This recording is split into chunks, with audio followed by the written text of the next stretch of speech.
Coming up now on Animal Outtakes. And our ultimate goal is conservation. There's a lot of problems going on out there in our oceans. So we want people to fall in love with these animals and protect their natural habitat. How these dolphins are getting a second chance. You won't find your prince by kissing this toad. Instead, you might get a trip to the emergency room. What happens is it'll do this number here. Woo. They have enough poison in there they can actually kill a crocodile. And we take a look at another protector breed and why the pit bull can make a great family dog. This and much more straight ahead on Animal Outtakes.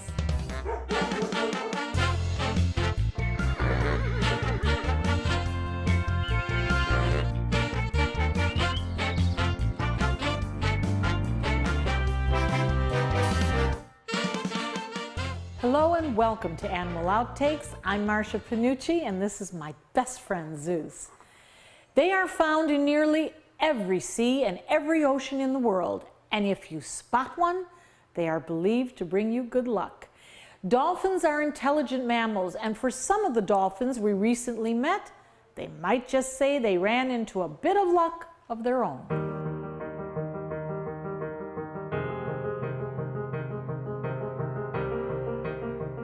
The best part of my job is I get to interact with these awesome animals.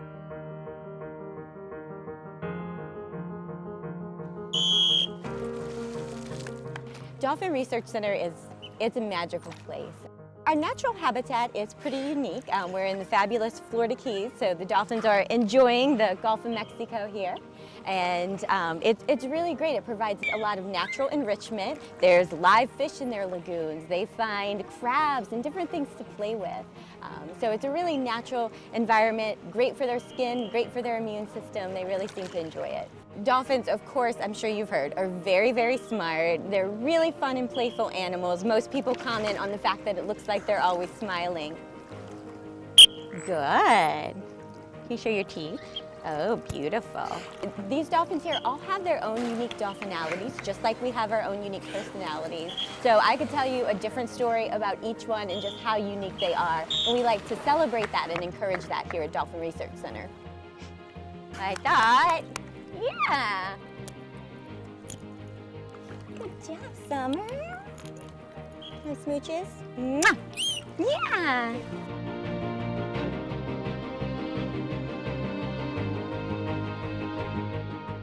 So this is Summer. Summer is estimated to be about 4 years old, and she was actually found stranded on Reddington Beach on 4th of July in 2014. Summer was extremely sick and emaciated. She was rescued by Clearwater Marine Aquarium and required 24-hour-a-day care for quite a while. So Summer was deemed non-releasable, so she came here to live at Dolphin Research Center. We have had spotted dolphins here in the past, which is what Summer is. So she's different from the rest of the bottlenose dolphins here. Full grown, she'll be about 200 to 250 pounds, and be much significantly smaller than these guys. Sticking his tongue out at you. Good boy, Louie. Let's get a shot of these two diving together. One of our largest and one of our smallest. And that was Summer, right? Yeah, that's Molly and Summer. They are great buddies. Molly's kind of Summer's adopted mother. So this is Molly. Molly is the oldest dolphin at Dolphin Research Center currently. She's in her mid-50s, and she very well could be the oldest dolphin in human care currently. On average, bottlenose dolphins are about 400 to 600 pounds when they're fully grown, and they can live about 25 to 30 years. Molly was at a facility where a man illegally released dolphins into the wild. The government actually came in, rescued the two dolphins that had been released. They were in very poor shape, and actually decided that Molly needed to come and live at Dolphin Research Center for the rest of her life. So Molly is estimated to be in her mid-50s, probably about 56. But only you know for sure, right, Molly? Yeah, only you know for sure. Without places like Dolphin Research Center and other accredited facilities helping out, Summer, really wouldn't have had a chance of survival. So it is important that facilities exist and can not only educate the public, but participate in rescue and rehab. Education, conservation, and research is the mission of the staff at the Dolphin Research Center. And whether you're an adult or a kid, they offer classes and camps to continue your learning about this lucky charm. It's an invasive species here in the United States, and its population is hopping to new heights. With no natural enemies, this toad is a real pest.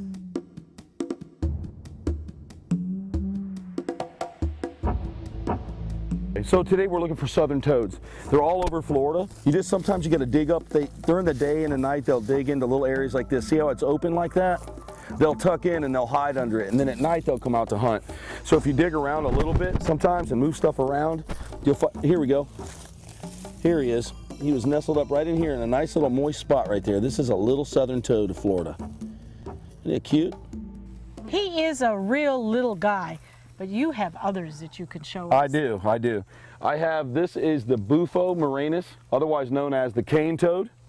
Oh my goodness. Now she's a real pretty girl. I like her a lot. She has no intention of harming me or doing anything. They don't bite. They're not a mean animal. They will consume and eat this toad. Oh, well. This is an invasive species to Florida, as with Australia and every other place. So what happens is they breed by the millions every year here. Oh my. And they're like an unstoppable creature. Now these are toxic to dogs. They can kill a dog or a small child if it's consumed. So the venom glands are the same. They sit behind the neck just like that toad. We'll lean them down, you see the head different versus eyes. But see how large the glands are? Oh my goodness. So Gigantic. when a predator bites down on this animal, it starts to secrete. As she starts to feel touching right here, she'll start to secrete little bits at a time. And then when the dog bites, then it secretes into the mouth and they consume it, and they can generally die without treatment. If you catch it right away and get to the vet, you're okay. Just in your hands, she's adorable. Yeah, she's a cutie. This is the one they modeled in Harry Potter. And what is her life expectancy? She can live 5 to 6 years as a female. Males generally, like I said, 1 to 5 usually. But they can live almost 6 years. These guys in captivity, we've had them live a very long time, especially if they're healthy, not under a lot of stress or eaten by something else. When the dog bites on this, if you're watching, what happens is it'll do this number here. Woo! Do you see it? Now this stuff here gets in the animal's mouth. And that's what makes them sick. Is that venomous? This is the venom, yep. We can't absorb it into our skin, but in our mouth, in our eyes, we can take it in anything sensitive like that. But you can see how far it kind of will go when it has to go. They have enough poison in there, they can actually kill a crocodile if it eats it. Oh my goodness. So Troy, you told us that this was a cane toad. Correct. And it is invasive. So how did it get here? And why is it still here? Well, they're hard to eradicate. They can produce, 40,000 eggs per animal, goodness. and if you have an acre, you could have 5-6 million of them on 1 acre. So 40,000 a frog is going to be a lot of animals to eradicate. There's a lot of different theories on how they got here. One of the things that I've heard commonly is they were brought in sometime back in the 40s during the tree farming in South Florida, and they thought they were going to use them as a form of pest control. Oh. All right, now I can't say this is a fact, but it's one of the things we've heard. And what happened was they released them there, which is great, but when they did that, they ate everything. They were eating small birds, they were eating lizards, frogs, and other small little ducklings and things that they were able to consume, which was wiping out everything in the ecosystem there, which kind of backfired on what they wanted to do. They lay this unbelievable amount of eggs. Yes. And how long does it take for the gestation of those eggs? 2 to 3 days. Oh, and you've got fast. tadpoles everywhere, and then within a week or two, you've got frogs everywhere. Oh my goodness. Everywhere, like grains of sand everywhere. Well, you certainly are a curious little character, aren't you? Yeah, she's a beauty. Beautiful eyes, too.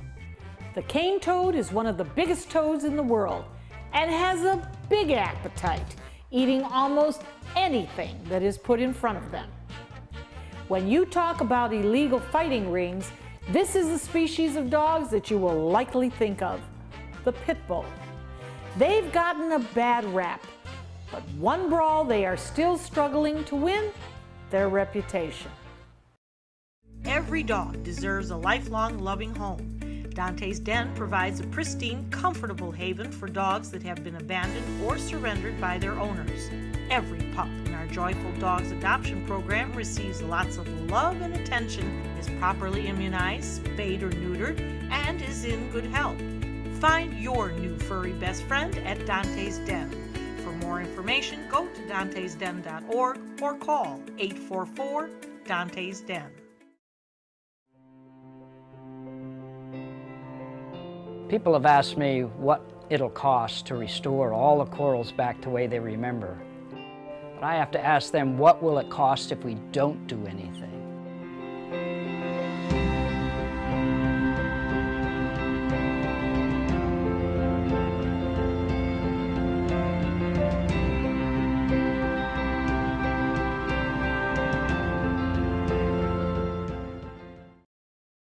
Many active duty servicemen and women face a dilemma as they prepare for deployment. Who will look after their canine companion until they return? Dante's Den provides temporary boarding for their dogs as they serve.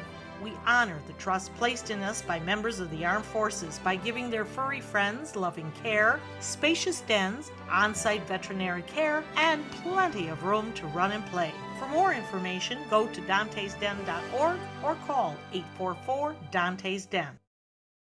The crested caracara is listed in Florida as threatened.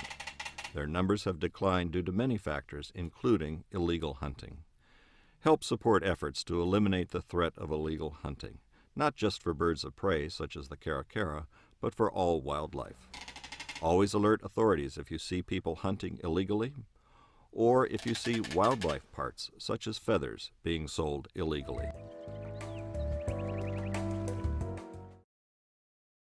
Welcome back. Well, Zeus, this is another good friend of yours. Another breed of dog that is considered a protector. A dog that is extremely devoted to their family. This is Sunny, and she's a American Pit Bull, and she's approximately 4 years old. She's full of energy, and she just wants to love and lick. That's her mission in life. They're rambunctious. They like to wrestle.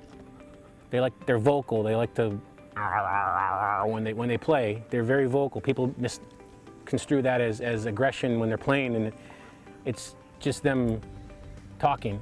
The Pit Bull is a fantastic, and people are going to think I'm crazy. They're a fantastic family dog. A lot of people are going to say you're crazy. Pit Bulls are loyal to their owners and to their pack till death do you part. They are fantastically loyal. When you raise a Pit Bull, you basically are raising it for the duration of your family's, his or her life. They get a bad rap. Pit Bulls get a bad rap, and it's strictly from the media purposes.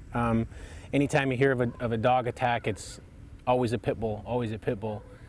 The reason for that, there's plenty of dog attacks that aren't Pit Bulls, but the Pit Bull gets the bad rap because of all the dog fighting rings and things like that. Anytime there's an animal dog busting thing, it involves Pit Bulls. The media has strung them out to make them the bad guy, and they're a great breed. It all stems from how you raise them. Any dog can be raised to be mean and bite and things like that. A Pit Bull was raised as a herding dog, working dog, to bite and hold. That's what they do. They bite and they hold. And they bit the animal and held on to the animal until their master could come and finish the job. They strictly got a bad rap for biting kids and people and things like that because they were raised wrong. If you look at every Pit Bull attack, there's an issue in how they were raised at the house. Wrongfully trained, probably. Not trained at all, good bet. Just let them run around the yard in protecting mode, and they'll do that instinctively. In a perimeter fence, they'll run around the yard and protect it. If they get out, and they don't have any training, good luck. But they're a fantastic dog, given the right structure. A lap dog. Sonny will lick you to death. I don't care what anybody says about their breed. It's a misnomer. They're not what they're perceived to be. It's the exact opposite, actually. They're a wonderful, wonderful breed of a dog. There are a lot of myths out there about this breed.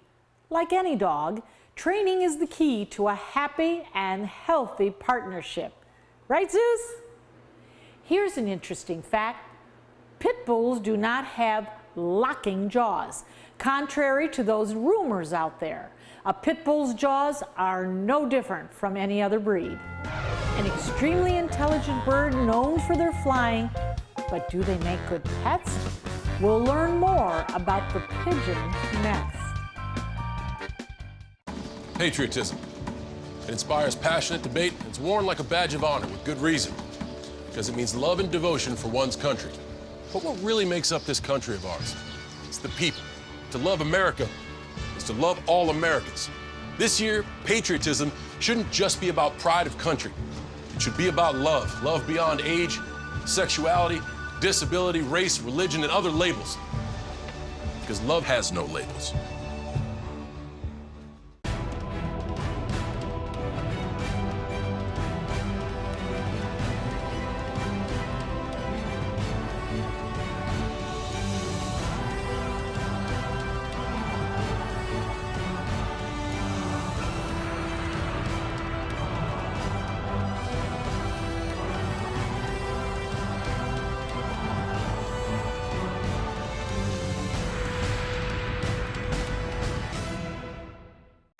This is the story of a boy who was very sensitive to lights and sounds.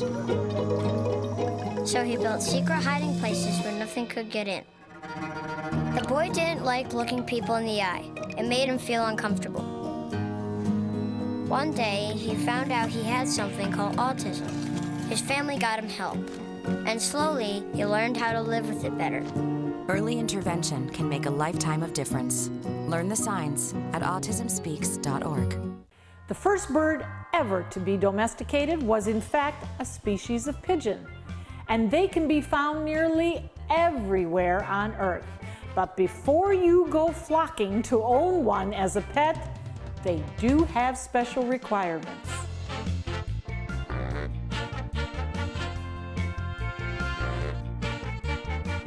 Well, Dr. Don, this is somebody that we all recognize. This is a pigeon. Yes. But it's a very special pigeon, correct? This one is called a classic old lace. There are over 300 different kinds of pigeons out there, and many of these are sporting breeds, just meant to look good and to just entertain. And they're quiet, and they live around 7 years or so, so they're not overly long-lived. They're very inexpensive to keep, and they're inexpensive to buy. And they range in size from the Naztec dove, which is about the size of a canary, to a pigeon called a giant runt, which is around 3 pounds. How'd you like to have that poop in your car? Oh, my goodness. Come on, 3-pound pigeon. Yeah. That's a pigeon. Anyhow. But the pigeons are really known for their prowess in flying and long distances. Well, there are not only flying distances, but also finding their way home. This is a white cornu. It was a homing pigeon, and it was from Sarasota. Well, it's from a dove release place, which is actually a pigeon release place. They go around at different weddings and stuff. And this one came home and wound up losing an eye, had an eye injury. So, come here, you. You're okay. And she hangs out now in a pigeon loft and just spend the rest of her days just being retired and relaxing. Now, what is it that they have this inherent ability to fly long distances and then turn around and come home? No one knows exactly 100% why. There are some bones in their inner ear that have iron in them. They say they can, using the Earth's magnetic field, find their way from thousands of miles. No kidding. Which is better than saying witchcraft. But they also have excellent eyesight, and they say on a clear day they can see around 70 miles. Oh my. A sprint, a short race for a racing pigeon is about 50 miles. Average is 100 or even more. 500-mile races are not uncommon, and some people take it real serious, and there are races that have over $1 million purse. First 300 across the finish line win prizes. They have microchips that are stuck in little leg bands. So when they come across the finish line, they know by the millisecond when that pigeon came across and which pigeon it was. Amazing. Like this person goes all around Sarasota County, whatever. Their pigeons released, they fly home. Sometimes they don't, but most of the time they do. So they have kind of different colors, different body shapes. Some are frizzly, some of them like tumble and such. They live in, like chickens live in a coop. They live in a loft. So they're not the great indoor pet like a cockatiel or something like that. But if you have, even if you live in a city, if you're allowed to have a pigeon loft on your roof, and many of them do, Yes. and you're allowed to have that. They're clean, they're inexpensive. There's complete and balanced ration pelleted foods out there. Purina makes a marvelous one. They can tolerate temperature extremes. They can live in Chicago, they can live in Florida. The only thing they don't like is damp. So when they're in the wild, they often have a roost like under a bridge, someplace where it's going to be dry. You know, in a loft somewhere where it's nice and dry. And they can take the rainy season, and they can take the bitter cold of Chicago. It's adaptable and marvelous animals. Hundreds of different kinds of them, different colors. The homing pigeon is a domesticated pigeon that can be released sometimes thousands of miles away from their home. And surprisingly, they find their way back, used during the war to send messages. Now these pigeons use their homing skills to race. We'll be right back. We're losing exotic animals on a daily basis, and the ones that we have in captivity are really the ambassadors for their wild counterparts. I'm Clayton Rozier from the Big Cat Habitat and Gulf Coast Sanctuary, housing over 150 exotic animals that needed a great home. And if you love animals, please help them. Do it locally. Support your local no-kill shelters, your local wild animal sanctuaries. Make a difference where you can.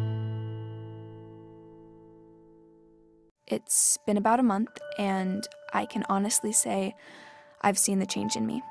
I went from being a depressed girl who didn't want help to this happy, caring girl who loves helping other people. I just really hope that people that went through what I went through get the help that they need, because their story is important and they are loved. Thank you so much for everything.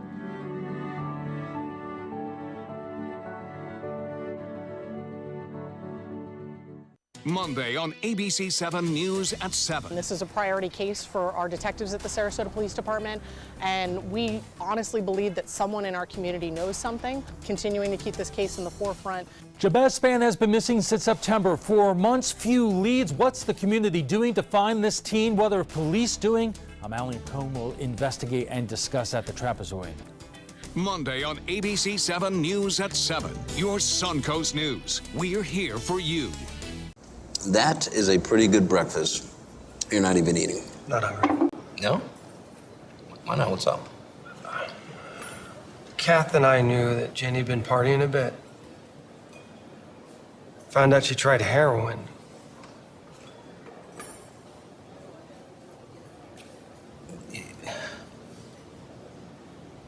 Most people don't know what to say about drugs, but we do. Visit us at drugfree.org. Thank you for staying with us. Here's Dr. Benson, and he's going to be working with Dr. Alan Glassman to tell us some very important medical facts.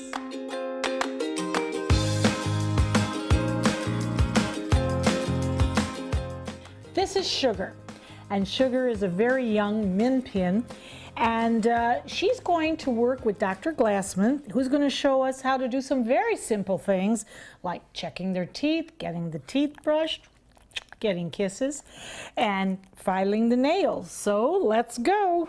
Okay, this is something I try to remember to do, especially when somebody brings a new puppy in to the office for exams and vaccines, because it's so easy to train a puppy if you just do some basic things. And I would also recommend most people, if they have never had experience really training a dog, basic dog training, there's lots of places, even PetSmart, Petco, private trainers, dog clubs in your area, and classes are not expensive, usually 6 or 8 weeks, once or twice a week, and you learn so much, and you will have such a healthier, happier relationship together when they learn basic training. So if Sugar was a puppy, I would tell the people, first thing you need to do is every day, just use your fingers and just start with lifting the lips, and just even with your fingers, rub the teeth and the gums for 5 or 10 seconds all around. So they get used to your hands in their mouth. And for some people who really want to brush their teeth, I don't do it, but I tell them they should. It's easy, 5-10 seconds every day, and then of course pet them and say, oh, nice Sugar, you did fine. So they know it's positive reinforcement, it doesn't hurt. One day Sugar's going to get sick and she's going to need pills shoved down her throat 2-3 times a day for maybe 1-2 weeks, whatever. So when they get sick, they need to take pills. It'll be much better for that. So in addition to brushing their teeth every day, on a puppy, I tell people try maybe a couple times a week. Just take a little fake emery board like this is, an emery board nail file, and just for a couple seconds, stroke every single nail on every single foot. Sugar, yeah, see, it's easy. And do every foot just for a few seconds. Do that maybe twice a week. And then also, I like for ear cleaning, take a couple drops of baby oil or mineral oil is easy, and then just put a couple drops literally right in the ear, and then a cotton ball, and just twist the cotton ball as far as you can go. You can't hurt the pet with, not Q-tips could hurt. Just use cotton balls. You can't do anything wrong with a cotton ball.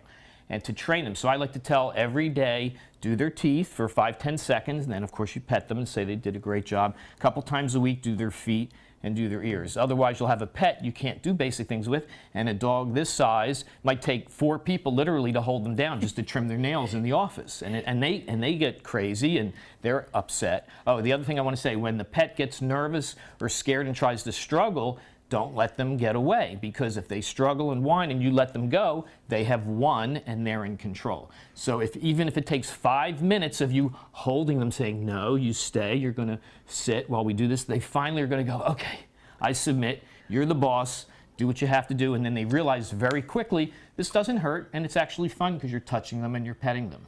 Now, when you're doing these very basic things, of course, Sugar is fine, and I've got my arm around her, and of course we're kissing here, but what is the proper way to hold the dog for the work that you've been talking about? This is fine. I mean, probably, that's a good point. It probably will take 2 people at first to work with and train a puppy, or even an adult dog that's never been worked with, just to gently hold.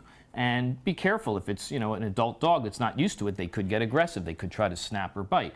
But just gentle holding is fine. I don't think there's anything specific that has to be done. And basic kissing? Mm-hmm, sure. I don't lick. I don't do tongues.